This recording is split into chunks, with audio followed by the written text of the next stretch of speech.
to mind. Yeah. Eric, remind me as well. All right, let's do this. Hello, everybody. How you guys doing? All right. Yeah, let's do this. So, starting a new topic today, and we are going to be dealing with service and with balls in outside wide areas. As y'all know from previous presentations, we're going to be utilizing the 5 elements of development. You're going to see some similar slides today. We want to review those and also see which bubbles inside of those slides truly are going to be talked about in this piece in regards to this topic. What was I going to say? And then regarding, we're going to do at the end, we're going to see some of these serves. Tony's going to do a thorough introduction to everything. Ask questions. I know a lot of the girls that I'm training with who are on this call right now, you know, you have been dealing with this type of environment this week in training, dealing with balls from outside. And I know we walked out of there, some of us like, I got to do this again. Like, I need more of this. This is something that like we haven't mastered. And it's going to take time. Trust me on that one.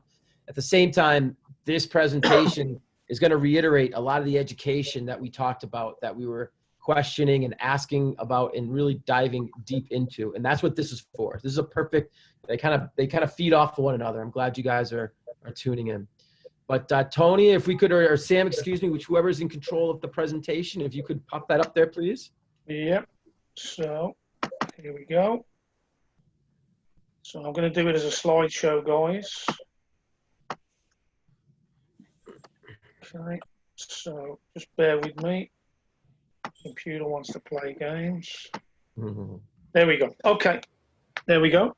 We're on. Tony, I'm going to turn right over to you right now if you're okay with that. Awesome.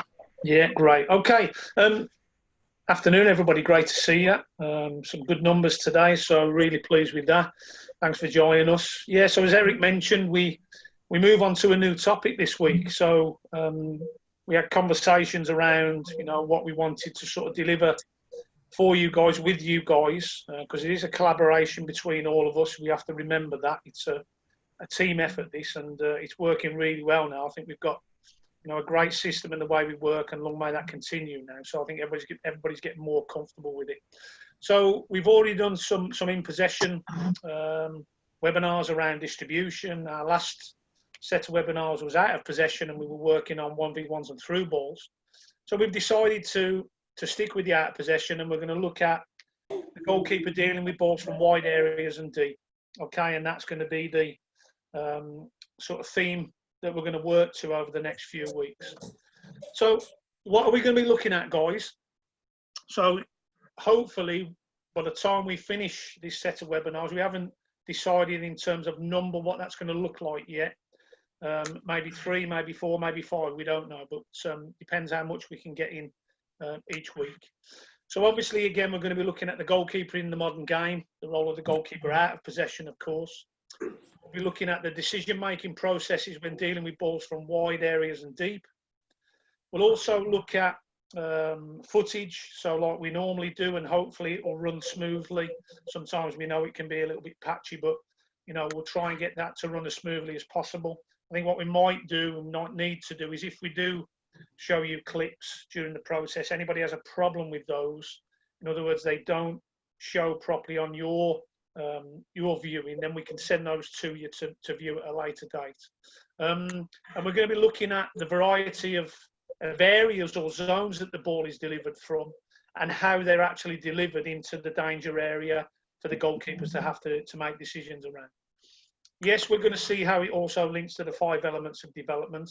That's going to be a trend that we're going to stick with all the way through these webinars and how we work. It's a process, an important process, but it also shows how important it is to have this holistic approach to goalkeeping development.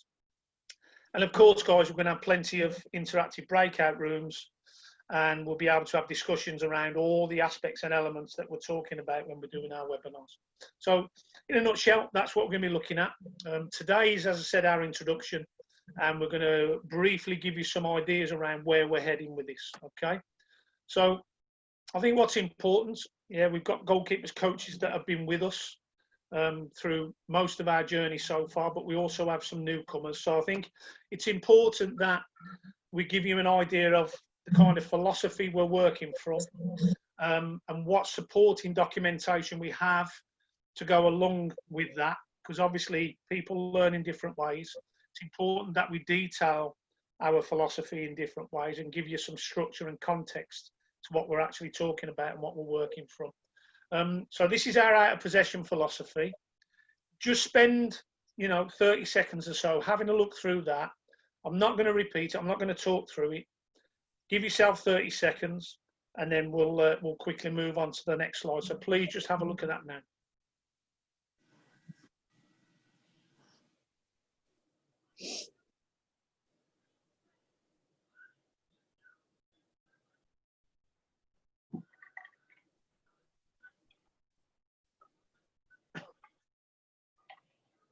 Okay, we good?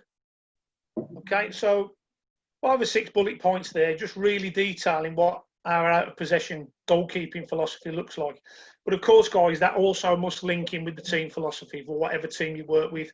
And there might be slight amendments to that goalkeeping philosophy depending on the actual team and obviously head coaches and so on that you're working with. They may want to tweak and change that. Okay, so I think the key thing for us, as most of you have seen now, you're aware of this, is obviously the goalkeeper has priorities. So the goalkeeper must always have, a constant relative support position to wherever the ball is. And that will, their support position is around their positioning. It's also around communication and instruction. And obviously actions then to either defend the space, defend the area, or defend the goal. Of course, guys, from our point of view, the goalkeeper's first priority is always to defend the goal. But then beyond that, they then defend the area and they defend the space. And it's the effective actions that they create and make in all of those areas that are vitally important in terms of the development of the goalkeeper. So that's our philosophy. This is our supporting image as such, and the important areas that the goalkeeper must prioritise in terms of defending. Okay? Again, if anybody's got any questions while we go through this, let me know. Those of you that have been with us before, again, we've talked about an holistic approach, and we've talked about the 5 elements of development. So by that, we mean the technical approach, the tactical approach, physical, psychological, and the social approach to goalkeeping development. To each of those elements, guys, there are certain aspects. And again, we're going to try and work our way through how all of these elements affect the goalkeeper in all kinds of different scenarios and situations. And again, our topic for this webinar is around dealing with balls from wide and deep areas. So we'll touch on all of those elements as we move through. Okay. What do the characteristics of the goalkeeper look like? So, we're looking for their technical ability. We're looking for your tactical awareness, your physical capability, your psychological balance, and your social connection, obviously with your teammates and the coaching staff and so on. But maximising this, guys, hopefully, if you understand how all of these link together, that will help you and your coaches recognise how important this holistic approach is to your development. But of course, every goalkeeper is different. So it's very important that it's not, guaranteed that one size fits all. Every goalkeeper is individual, and you should all have your own individual development plans. Okay. So when we look at the 5 elements, guys, of course, we'll look at the slides as we work through. When you look on here, obviously our topic will limit what we are going to be looking at in terms of the globes that you see in front of you. So we have more or less all of the technical aspects of the role of the goalkeeper here. And what we've done, we've stripped them back, because predominantly this is what we're going to be focusing on from our technical element slide. So we'll be looking at the goalkeeper's ready set position. So we're looking at, your starting position, your set position, okay, in terms of dealing with balls from wide and deep areas. Obviously, we'll be looking at your stance, and then obviously in terms of your body shape, your body position, and we'll be viewing other goalkeepers and how they prepare themselves depending on where the ball is delivered from in any given situation. Again, guys, the detail is here. I'm not going to break it all down word by word, but I think if you look at, in particular, the wide balls globe, which is the bigger one on the screen here, have a look at the bottom phrase or paragraph. And one of the most important things, again, we'll talk about today, is how quickly the goalkeeper assesses the flight height and speed of the ball as it's travelling once it's left the attacker's foot. And that then will determine how they're going to deal with that ball in that given situation. And I've given us a little bit of an idea then as well also around some of the types of balls that the goalkeeper will deal with.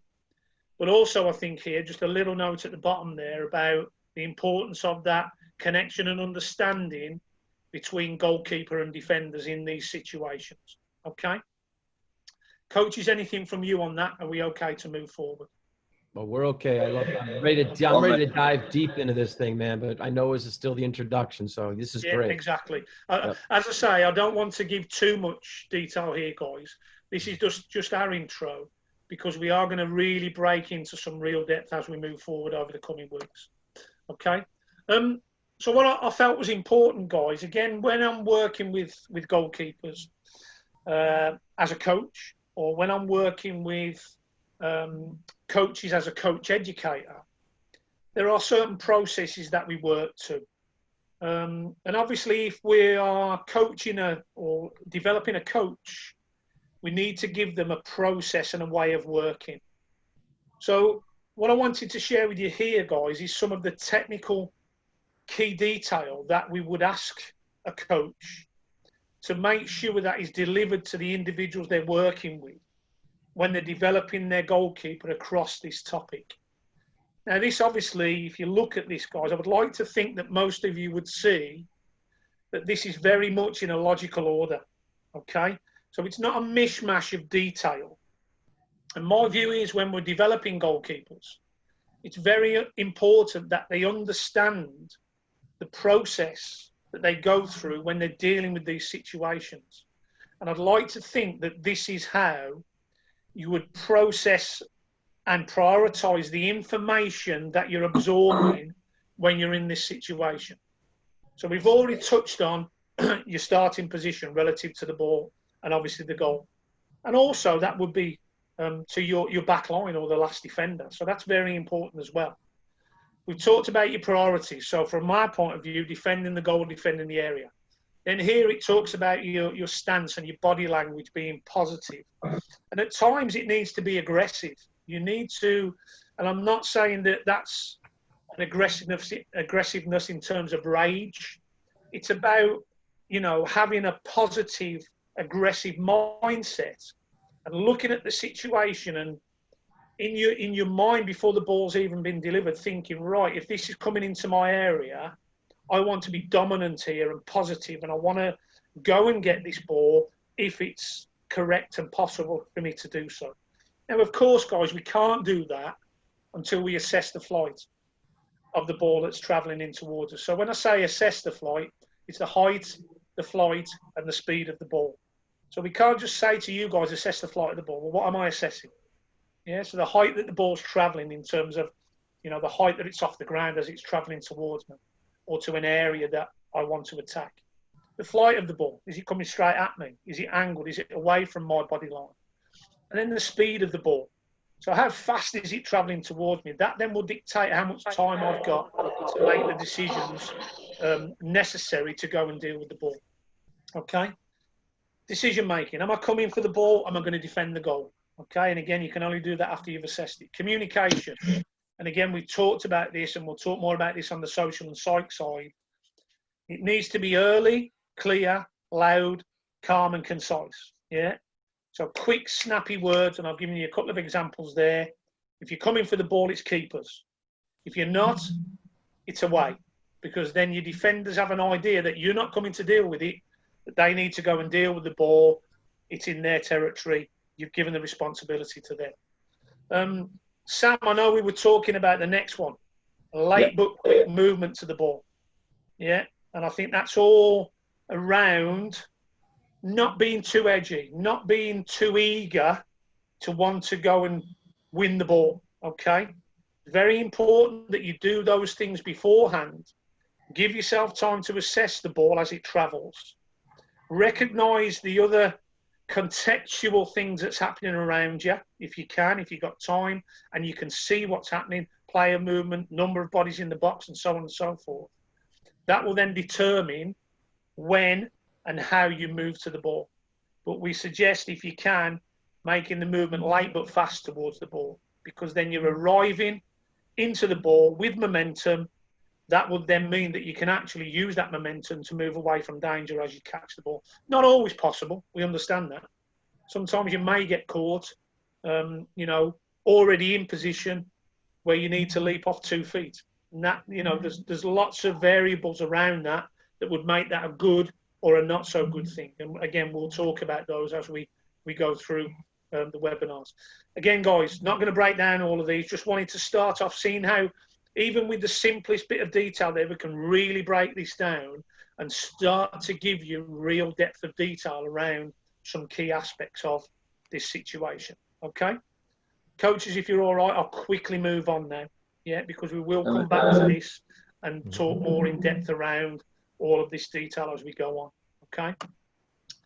How does it link to the tactical element? Okay, so again, guys, on here we have in possession, we have out of possession, we have some transitional situations. We talk about philosophy and strategy here, but again, I've stripped it back and tried to give you an idea of the areas, the aspects, the globes that we're going to be focusing on as we work through this topic.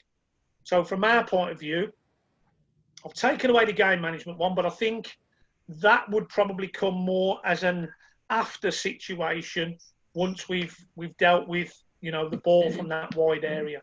So as we get towards the end of this topic, in the next few weeks, we'll probably refer back to game management and what happens next, basically, once we've dealt with the ball, if we're in possession of it.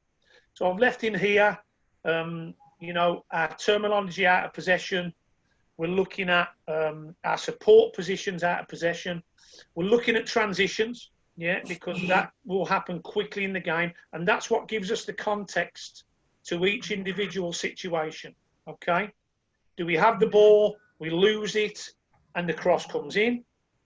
Do we not have the ball, the other team are in possession, we win it, but we lose it again quickly. There's a transition happening, and that can be a constant. So lots of different variables and lots of different context behind this topic that we're going to be sharing with you. And also, guys, the other one I've left in there is around set plays.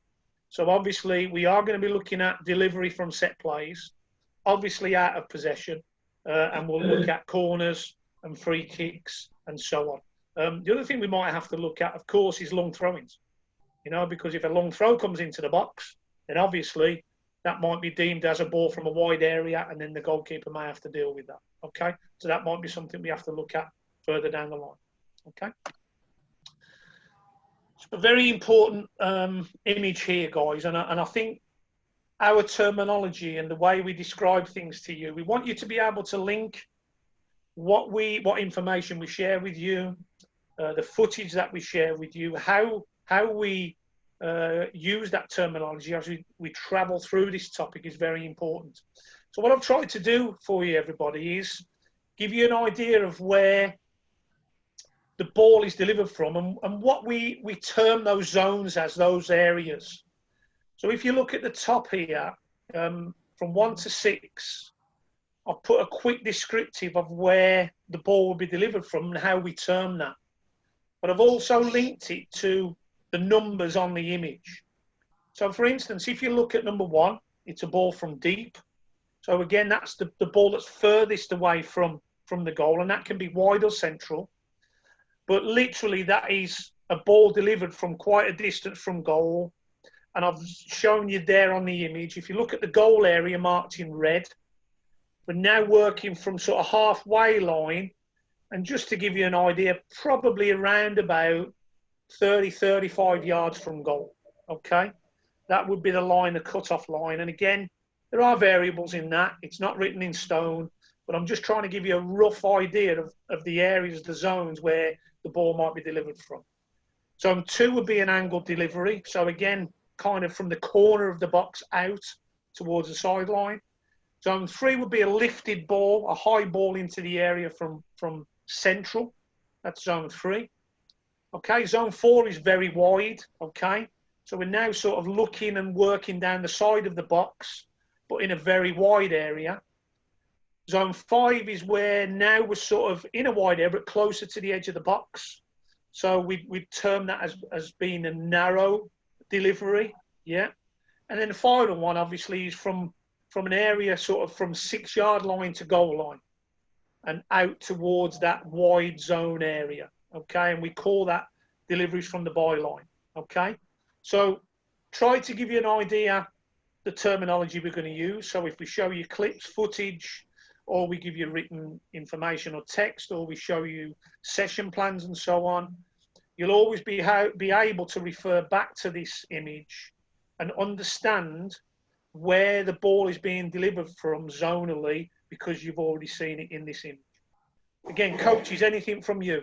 Any thoughts on that image? No, I think this is the first introductory to something new that we've talked about, because I think a lot of the stuff that we've already gotten is stuff that we know, but guys, we're going to dive so deep into this. Yeah. I'd hate for you guys to get lost in conversation. And what I mean by that is like these 6 zones, like try to know them. And if that means writing it down to understand them, please do so, because we definitely want to utilize the same lingo and language when we talk, just so we're all on the same page. Yeah. And, you know, you're going to see some familiar slides. Tony introduced probably 6 or 7 slides you've already seen, but it sets the stage for the consistency and what our goals are and how this topic is going to be impacted or impacting those goals. So you're going to see, the more you can see those slides and understand them, the easier these conversations are going to be, so you understand our language. So, and here's 6 zones that we're going to reference. So please don't be afraid to understand those. That's all. And what happens, guys, it becomes a subconscious situation. Mm-hmm. It becomes ingrained in your mind, in your memory. And you even refer to this kind of thing when you're playing. And I'm not saying it will be a distraction to you. But what will happen is you'll very quickly understand and recognise what you need to do in any given situation, scenario, when the ball's delivered from these areas. And you'll know exactly where they're coming from. You know, so if you are doing some kind of analysis or feedback with your coaches or your peers, your goalkeeper friends, you know, straight away you could say, listen, I dealt with a great ball from a deep area today because of this. Or, you know, the wide player drove down the side of the box and cut in and delivered the ball from a narrow area, narrow zone. And that's the kind of depth of understanding we want you guys to have. And that's why we're supporting you and our process with these kind of images. Okay? Excellent. Again, guys, we will touch and very much go into the psychological side of it and how each situation scenario affects you as the goalkeeper. And obviously what are the key aspects of the psych side in terms of dealing with this type of ball that's delivered into danger areas. You know, and we'll look at things like, you know, having that confidence to come and deal with the ball, you know, knowing and understanding, you know, and being able to make quick decisions, because technically, tactically, you're aware and you're astute. So you become a quicker decision maker based on an understanding, albeit theoretically. Then it's down to you to go and do it on the field practically. And this will all dovetail together and become a greater, broader understanding for you as goalkeepers in terms of your decision-making processes, okay? Of course, we'll look at the social connection. Again, the big thing for us will be around communication, instruction, and information that you share with your teammates and how you do that, when you do that, what kind of things you say, you know, in terms of prior to the situation. And obviously, you know, we'll look at the before, the during and the after situation in terms of the process, okay? So again, very important that we touch you know, on these as we go through the process. I think the other one, as we've always said, folks, is that throughout these processes, you're going to get things wrong. So you are going to make mistakes, and it's how we manage those that's vitally important. So both on the social and psych side, we'll look into that at depth for you as well. Okay. Okay, so we're going to get some footage. What I've tried to do, guys, if you can think back to the image that we've just shared and think to the 6 zones, you know, that we've looked at and that we're going to use in terms of our terminology. What I've tried to put together here is a wide variety of clips from footage, yeah, that consists of balls delivered from deep and wide areas, yeah, high balls, whip balls, low balls, driven balls, cutbacks, a huge variety of balls that the goalkeeper has to deal with. Not that we're going to go into too much detail today, but I just want you to get an idea of the type of variety as a goalkeeper that we have to deal with on a regular basis through gameplay. Okay, so I'm going to play the footage. We'll probably have a look at this a couple of times, coaches, just so that we can make sure that the goalkeepers get a good view of it. We'll just have a look. Remember the 6 zones. Can you link, you know, what you've seen in that to the footage? And then we're going to drop into a breakout room and begin the process of what you are seeing and what you understand and know already. Okay? Here we go.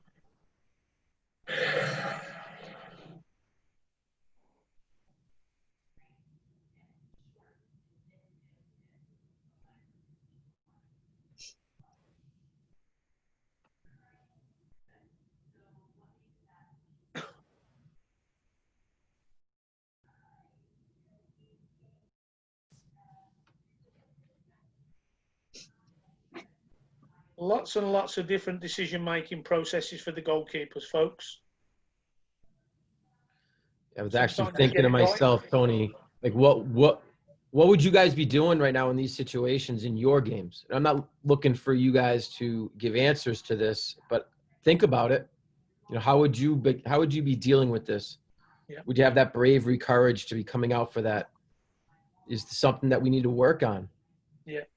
And there's so many questions to it, right, that only you guys can answer right now, but there's some great clips here that really show all potential services from wide areas here. Yeah. Keep an eye on the minutes of the games, guys, as well.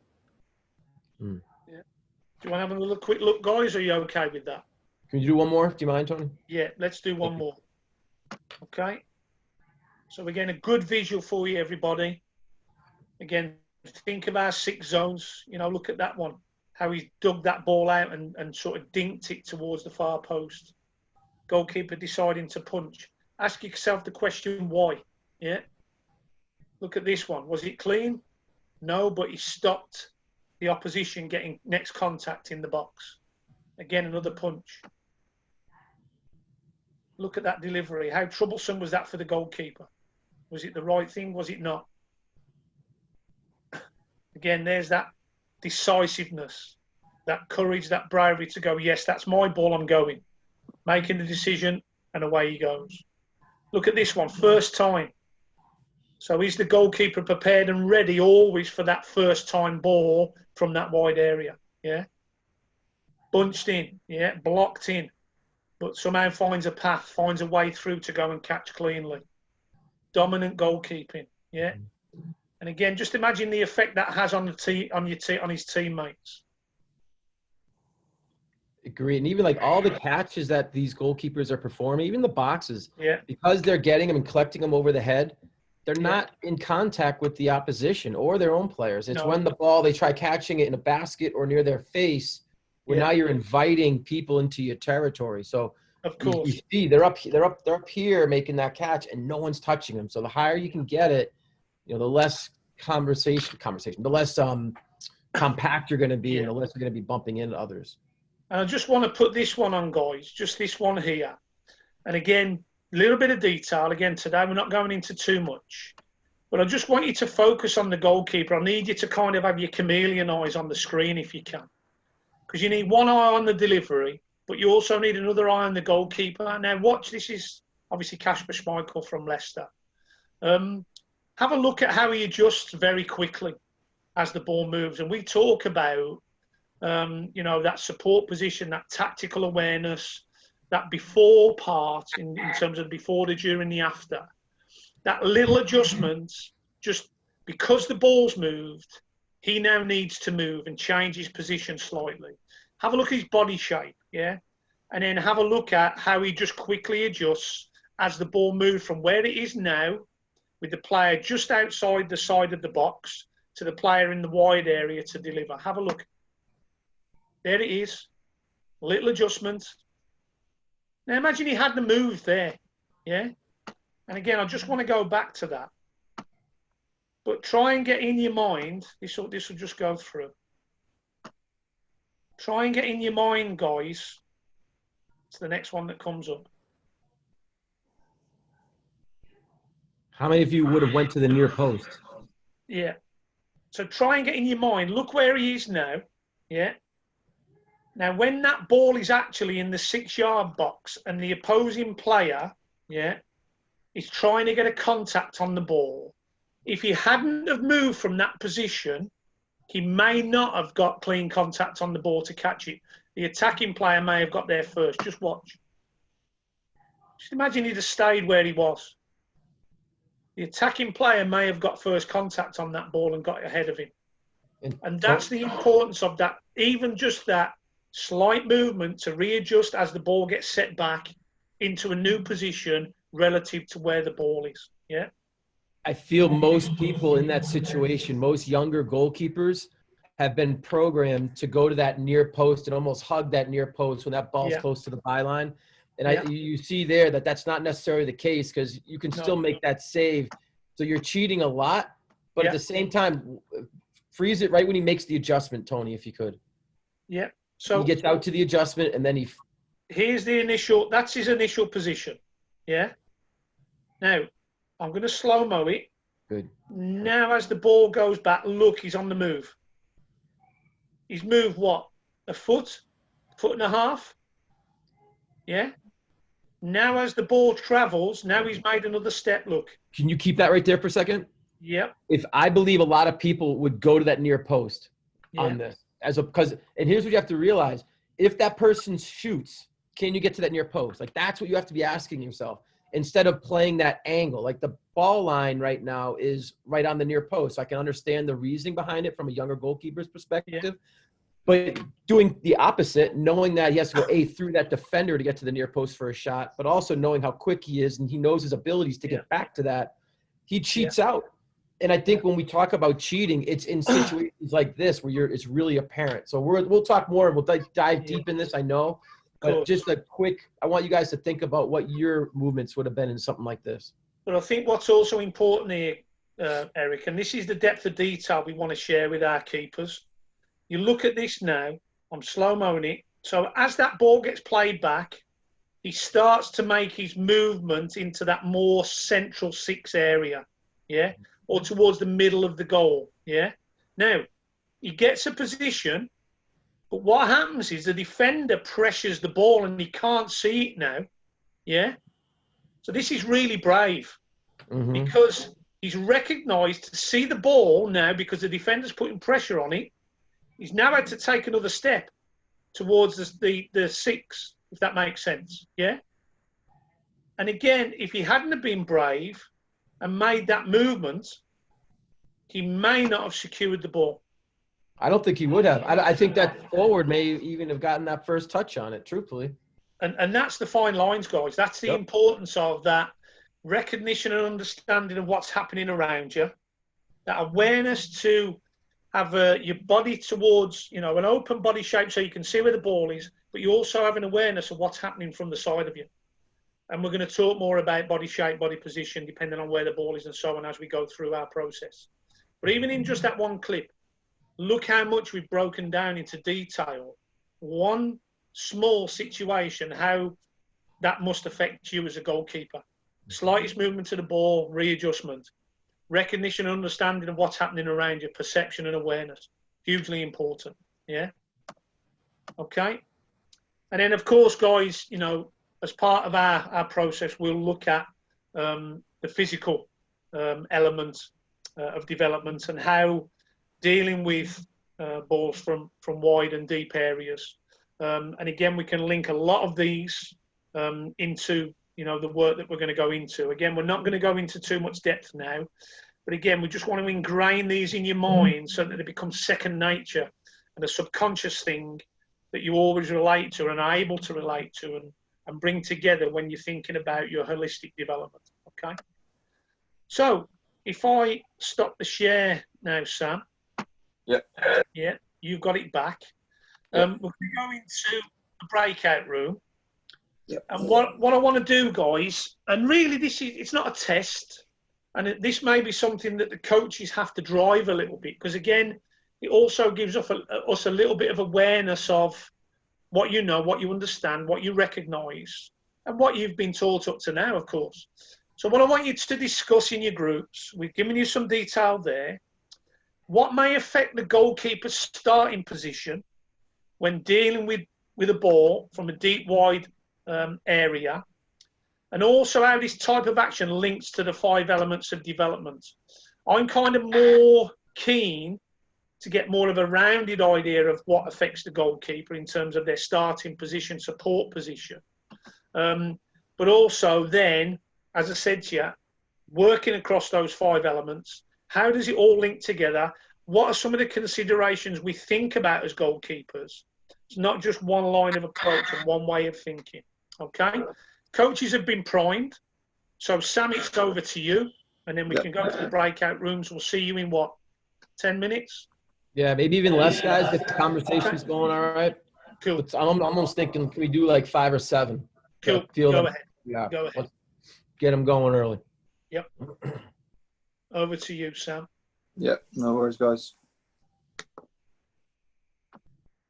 Unmute everybody on your way to your breakout room, Yep. please.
Look at that lovely sunlit. Nothing like that here. Hey, it's been hot all day. Yeah, it's not been too bad, mate, has it, to be fair? But it's a bit overclass now. Yeah, a little bit, but no, it was stinking earlier on. I was on the hills with the dog. Yeah, mate. Did we beat Tony back? You got it back early. What's going on? We're in. Hey, Tony's not back. There he is. No Let me way. share the screen. Am I getting bantered here? Oh, yeah, Eric, Tony was back before you, mate. I know. I'm starting to think. I would think, uh-oh. Right. Here we go. Okay. Nice. You want me to take this part, Tony? Yeah, if you want to do that, mate, go ahead. Yeah, right on. So, guys, we everyone back, by the way, Sammy? Yeah, mate. Yeah. Okay. So we went to the breakout room. The question literally was, what impacts the starting position? And we discussed in my group, there were a lot of variables there. So I'm just going to open this up to everyone, and we'll literally pick at them one at a time. I'll write them down, and then we'll discuss as we want some of these ones. Yeah. But I'm going to first just throw it out there to everybody.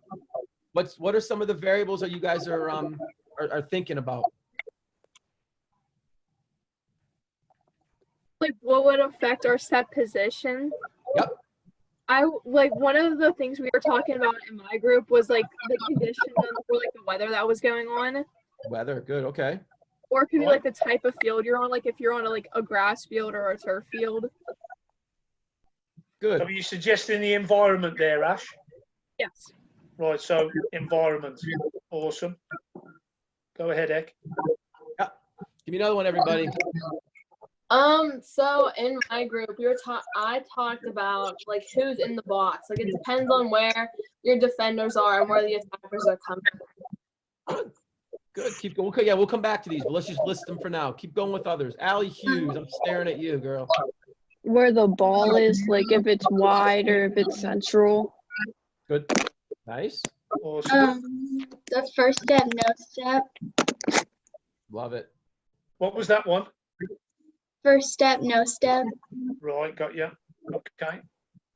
Cool. Where the opposition.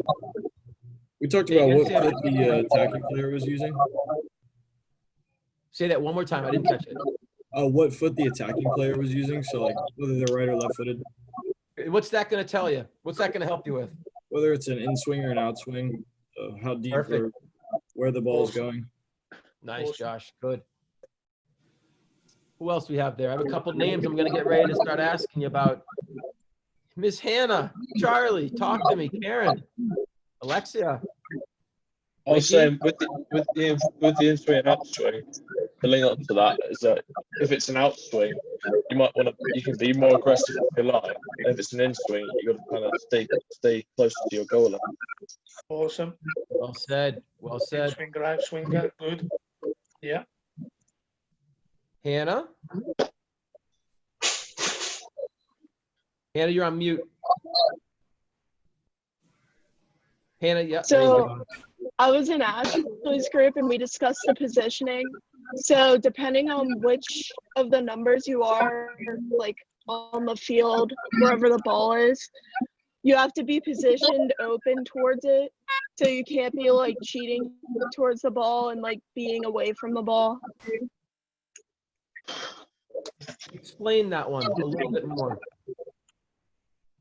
So like your body has to like face the ball. You can't be like turned away from it, like facing the center of the field. You have to be facing the ball. Okay. Yeah. Okay. So are you saying there, Hannah, that we have to have an open body stance then? Yeah. Yeah. So again, terminology we use is important. So I will refer to that as an open body stance. Okay. So that you can see where the ball is. Yeah. But you can also, a quick glance, see and recognise what's happening quite a wide area to the opposite side from the ball, if that makes sense. The more square we are to the ball, the flatter we are to the ball, the less opportunity we have to see what's happening, away from the ball, if that makes sense. Yeah? Okay? So the open body stance is important. Eric, can I just ask my group, what was the other thing? Yeah. What was one of the other things we talked about in terms of, are all goalkeepers the same? That was what I was going with. That's your clue. That's your clue. Yeah, they're all different. Come on, my group. What do we say? They're all different.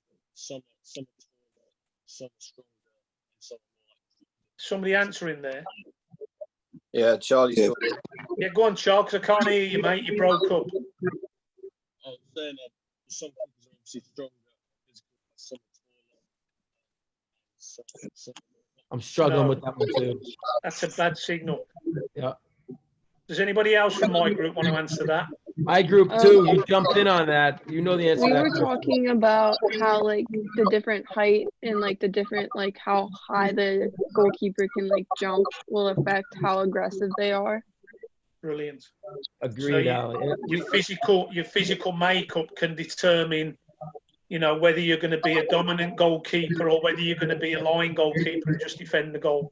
Yeah, excellent. Yeah, we made the exaggerated claim of, what if someone was a 7'3" goalkeeper versus a 3'5" goalkeeper? Obviously, they're going to look at how they attack across much Yes. different. But it resonates. You know what I mean? So What we also said, Eric, there are examples, and it's a shame because a lot of these guys won't have seen, goalkeepers that I refer to, but I talk about a goalkeeper that played for Liverpool, Bruce Grobbelaar, who wasn't the tallest of goalkeepers, probably around about 6 foot. Others can be, you look at Fabian Barthez and people like this, not huge in terms of height. I actually spoke to my group about my own situation. I'm 6 foot. So in terms of being a goalkeeper, I'm not hugely tall. I'm not like a lot of the goalkeepers you see now, 6'3", 6'4", 6'5", who have that natural height advantage. But I didn't want to be just a line goalkeeper. So what I had to do was develop myself physically and obviously psychologically be brave enough and aggressive enough to deal with that.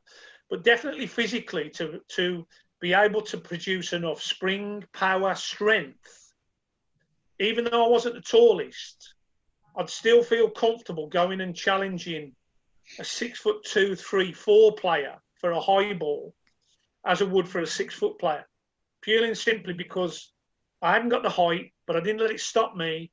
I made sure that I developed myself physically to go and be able to be a proactive goalkeeper, be a dominant goalkeeper, and still be able to come for those high balls. And I'm not talking in the 6-yard box. I'm talking 9, 10, 11, 12 yards out into bodies, like you've seen in some of the clips.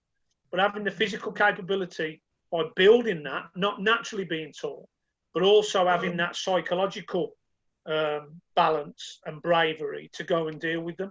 So even though we might not be the tallest guys, doesn't mean that you can't be a dominant goalkeeper in terms of dealing with those balls from wide and deep areas. So don't ever let that stop you, even if you're not the tallest.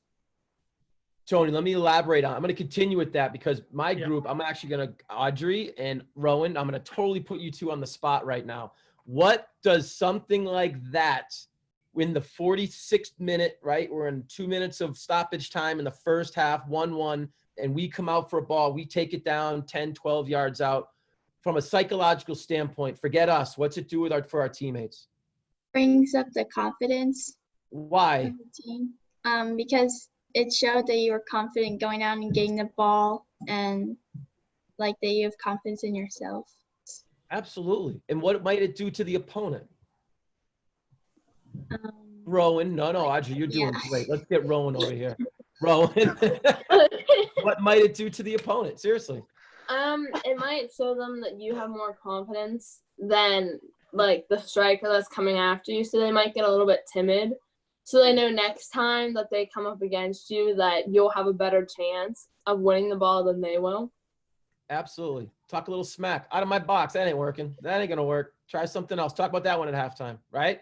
Like, but there is a mental aspect to it that's not just us. It impacts our teammates. And when our teammates, I've been told, I've played with backs that love that. Like, hey, you keep coming, man. Like, you keep coming for those balls, and we'll do our role too. But that is a very big uplift for your back line and for your team as an entity. Eric, can I just ask Stu? Stu, can you unmute yourself, mate? Because we were talking about this earlier. So, devil's advocate. Yep. Great stuff, that. But you made a point to us as coaches that there is a flip side to that. Yep. As much as we want a dominant goalkeeper, can you just explain to the group what we have to be careful of and mindful of, in situations? We use the word just when we're talking then, Paul, in our little breakout group called temptation, and it's the temptation to be sucked into dealing with something.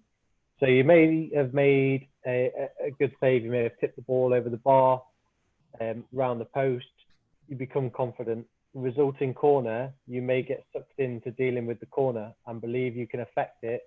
You go to affect it and you get it all wrong because your adrenaline's high. You're running on the good feeling, the fact that you've just prevented something. And we see it at a high level where they come out and they get sucked into a cross and they get it all wrong. And that's what we were leaving it into with the word temptation. We called it something earlier before. Temptation is a good word. Yeah, I think what we suggested, guys, and it's very important. As goalkeepers, we might be in a game and things are going great, and everything we touch, it feels like it's turning to gold. But what we can end up doing is chasing things that we might not need to or might not be able to get to, because we feel that. I'll use the term aroused and heightened by, I'm in the zone and this is great, I can do anything. But this is where mind management and the psych side, but also recognition that sometimes you got to rely on your teammates to deal with certain things, but also recognizing when is the right time and when is not the right time to come and be that goalkeeper that comes and dominates. So yes, we want you to sort of build up the confidence and that bravery and that tactical awareness and that technical understanding of how you deal with things. But doesn't mean you have to chase everything. So the decision-making processes, there's so many different components to that. And each ball is different on its own merit. Remember that. No two balls are the same. No two deliveries are the same. So what you might have done for one ball previously, although the ball might be coming from the same area, the height, flight, speed, and the context behind that delivery could be completely different. And there might not be the same scenario as you picture in your mind. So, give yourself time to make those assessments before you actually then think, right, this is another one I can go and deal with. All right? So there's two ways of looking at it. So I think, just to finish, I won't put it up on the screen, but I think most of what we've talked about there, what affects the goalkeeper start position, I just have here the position of the player with the ball, the distance and depth of the cross. Well, that's a similar thing. It's about the player with the ball. Is it in swinging, out swinging? Very important, because that will affect your distance off the line, most importantly. The environment we talked about, goalkeeper's physical capability, and then obviously the number of players in the area in terms of teammates and opponents. One thing I'd like to ask you guys, therefore, if that's some of the considerations that we have, does anybody have, or does anybody want to sort of broach and come up with what might be some of the common issues or problems that we might face that might happen if we get things a little bit wrong? So that might be at the beginning of the process, it might be during, it might be after. Does anybody want to give us some idea of what might go wrong in this type of situation, dealing with a wide or deep ball? Anybody want to throw one out there? Like with the first step, no step, if you already take a step before you know where the ball's going, it's like overcommitting and you could miss it and you won't have enough time to go back. Brilliant. So basically, not giving yourself time to assess it, and actually probably moving before the ball's even been struck. Would you suggest that, Audrey? Yeah. Yeah. And that's what we'll see is quite common, guys, is that before the ball has left the opponent's foot, the goalkeeper's already on the way. Well, how can you move until you know where the ball is actually going? You can't really second guess in that situation because anything could happen then. If the goalkeeper does that, what probably, or what do you normally see is the outcome of that decision or that situation? Anybody want to give us an idea? What might happen in that situation if the goalkeeper goes too soon? Opposition The ball could like go over their head. One at a time. Who's that? Go ahead, Sam. I said that if they're coming straight away, then the opposition will just keep firing the balls in all the time. They'll see it as like a weakness, and then they'll target the keeper, and the keeper's confidence will drop every time. And then again, they'll start chasing things that they think they need to get a good cross in to calm themselves down. And again, like Stuart said, they'll go chasing it to try and put things right. But again, the opposition will just target that as a weakness, and then the battering starts coming in from the opposition. He can't deal or she can't deal with the cross. Keep crossing them in, and then it's just like a downward spiral from there, really. So we need calculated goalkeeping and then calm goalkeeping. Yeah. Yeah, definitely. Okay, brilliant. Ash, what were you going to say? I was gonna say, like, what Audrey was talking about, like overstepping and overcommitting. Like, if the goalkeeper like made like a save and like went out, like the one clip we were watching last week, how they were like standing too far out and like they like did like a chip over and you didn't really realize it because you were out too far. Or like if the player's going one way and you try to make that diving save and they just do like a step over or like chip you over or switch the side. Yeah. And also like if they do like corners, like you're up hugging the front post and the back post is wide open, they can just curve it back in. Good. So you in essence, what you do is you end up leaving space behind you, the ball to go into. But also I think the first point you made is probably where the goalkeeper gets caught under the ball. Yeah. And at best, they can get like a touch on the ball, a tip on the ball, or it will just end up sailing over their head. Yeah. So I think what I've got here is just that poor assessment, or no assessment and going too early. And I think also related to that might be a missed time takeoff. So they just get the timing of the jump wrong, and end up, not getting contact on the ball at all, or maybe, instead of being able to catch the ball in front of the head, end up having to touch the ball above the head and just literally move the ball away from goal. Yeah. Or they catch it with their tips of their fingers and they take the speed off the ball. Yeah. And it just kills the flight and drops down. Right. And the ultimate point you're getting at is if you get it wrong, you're going to concede 9 times out of 10. Yeah. So in other words, instead of either securing the ball or helping it on, they end up just dropping it into a dangerous area. Would you agree, Stu? Yeah, taking the flight off the ball just by a fingertip because you've got it wrong.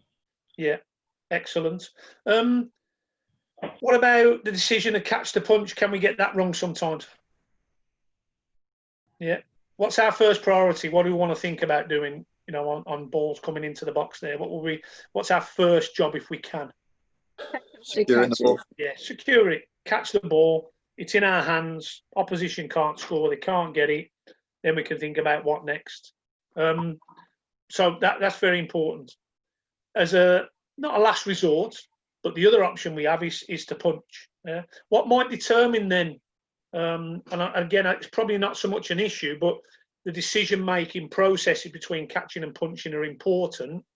What determines whether we catch or punch, just quickly, because we will go into detail in the next couple of weeks over that. What might make that decision for us? Go ahead. I think Raining. Audrey, go ahead. I was just gonna say if there's a lot of like chaos in the box and you can't like get your hands straight to it, just go punch. Brilliant. So lots of bodies, yeah. Could it also be when you get the timing wrong and you might be thinking about catching first, but you get the timing slightly off? Yeah. That's when your last resort would be to punch or just to get something on the ball. So that could be another situation.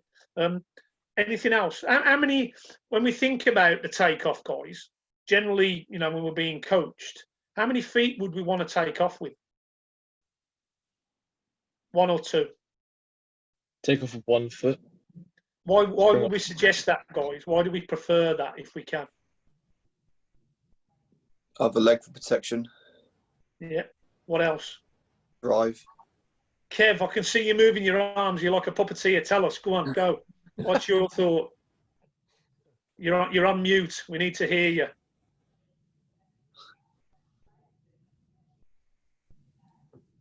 For stabilization, that you're moving higher, you get and you're able to focus. Right. Awesome. So by taking off with 1 foot, you can actually get momentum and probably a little bit more height and drive through the ball. Is that what you're trying to say? Yeah. And yes, and to be able to stabilize instead of going, turn it around. Yeah, got you. So the other thing is as well, if we take off with 2 feet, guys, so you're in a position, you're static and you're jumping off 2 feet. If you're in midair, it's very easy for the opposition to nudge you or move you off the ball. Whereas if you're using your momentum down the line of the ball, across the line of the ball, taking off with 1 foot, generally that momentum will take you away from the opposition player. Yeah. So that's the other thing that we need to think about. All right. Real quickly, Tone, guys, what are some of the variables we can't control that might impact our decision making? Say again. This is to everybody. What are some of the variables that we cannot control, that we don't control, that we might think about boxing versus catching? Yeah, go on then. Go ahead. The weather. Awesome. The way the ball's played.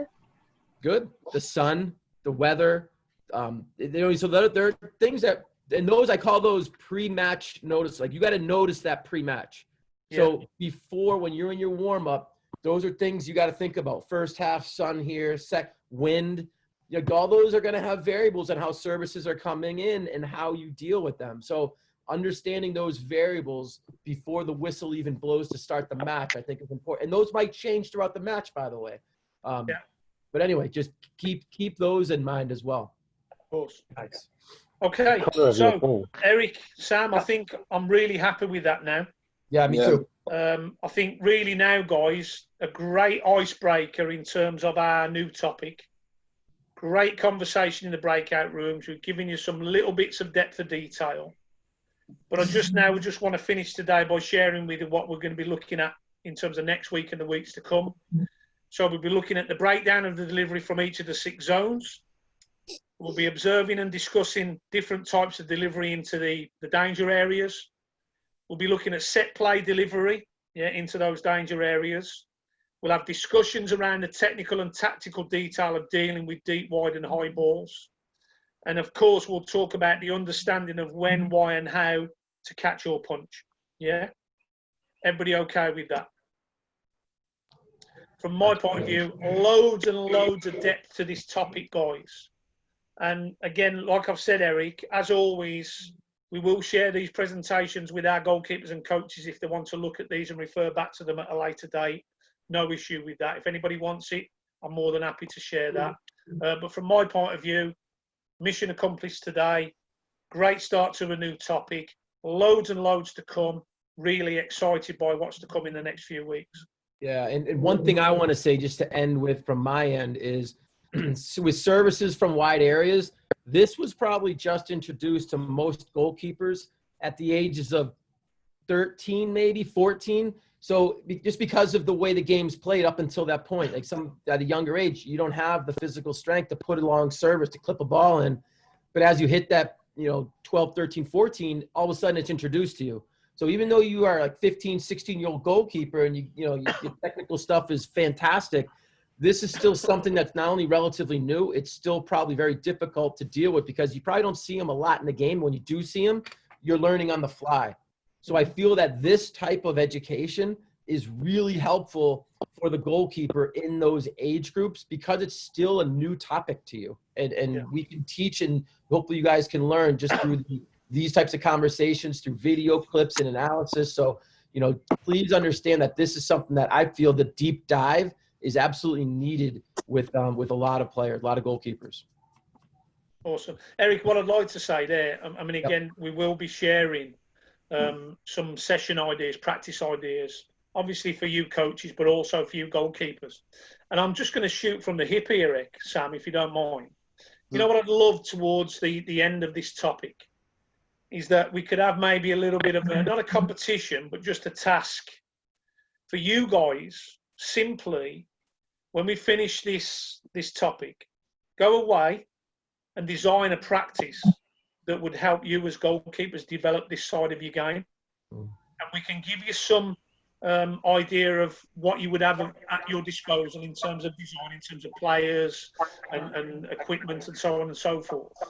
But I'd love for you guys to have enough confidence in what we've shared with you and what you've brought to the table here to actually go away and design a practice that you could use in the future and then just share it on here with us. I don't know what you guys think about that, but I think this group of individuals could do that. I have every faith in you. So it's up to you guys. Nice. And that's something that we'll talk about. Let's elaborate next week on that and get you guys thinking about it and, have you walk away with that take home and then have the next week to do so. So I like that idea. Get them thinking from a coach's perspective, why they're doing certain things too. Yep. Absolutely. Awesome. I'm happy now. Yeah, me too. Steve, Sam, anything you want to add, sir? No, fantastic. I know, been keeping an eye on some of you. You're all taking notes and taking photos of the slides and stuff, which is class, because that's the extra 1-2% that you guys are going to improve. I know most of you are probably all around the same sort of age. So again, dealing with crosses is tough because you've got that split decision to make. You got your elements to consider. You've got your opposition, your players, their players, everything to think about. But if you guys are taking notes and taking photos of the little diagrams that Tony's given you, then you're going to be that extra 1-2% every week, and it's just going to be second nature to you guys going into it. You're going to visualize it. You're going to see, oh, that's zone 2, that's zone 4, that's zone 6, where do I need to be? And you're going to visualize it straight away. So it's class to see you guys taking notes and taking photos. It's really, really, really good. Yeah. Steve, anything from you, pal?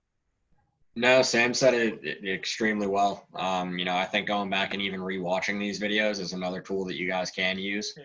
Where if you want to be active during the session, maybe not necessarily taking notes, or you want to be more present during, you can always go back and rewatch 2, 3, 4 times and pick something new out every single time. So overall, very, very happy, very impressed with the level that's coming through these sessions.